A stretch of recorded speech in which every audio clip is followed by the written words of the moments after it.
what's inside with the x, I get a 3, but there's nothing inside with the y, so for some students they may find it easier to do y minus 0, so they can see I didn't move at all there.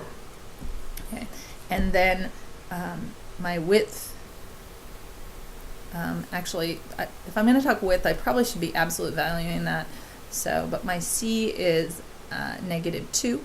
And so from that vertex of 3, 0, x is squared. That's a normal parabola, so I'm going to move up and down when x is squared. This is x being squared.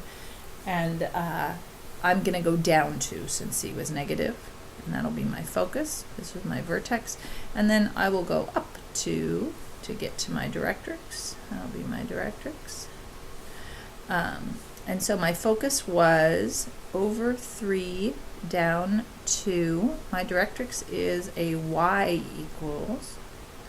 My focal chord endpoints, let's see, the entire width will be 8. So from my focus I need to move over 4 and 4, and I'll draw in that parabola. And so that's how that goes. And so these endpoints appeared to be 7 and -2. I'm sorry, this was a negative. And -1, -2. And so that's how those go. Excellent. When you get to the last page, again, the problems they're going to have are the problems that I previewed for you on this. As they do these, right here, they need to think when they get to this spot, which things should I be multiplying out? Don't multiply all 3 out. Only multiply the ones where the variables match out, because your goal is to have only one thing squared at the end, not 2 things squared, and so these canceling out is an important part. And then they need to factor out on the not squared term. They should be factoring out this coefficient, whatever it is, and it should come out even. If it doesn't, it means that the vertex is at a fractional point. I don't think we have any like that on this worksheet, but it's good to let them know that it's not just magic that it always factors out. It factors out if the vertex is on a whole number point.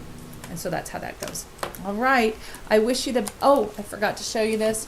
Now this is a great time to talk to them about the forms of the parabola. This summarizes all of them. You could also wait until, if it's been a long day, you could also wait to hand this out until the next day when we are completing the square and putting things into different forms from the general form, because right now we're still just living between these 2 forms.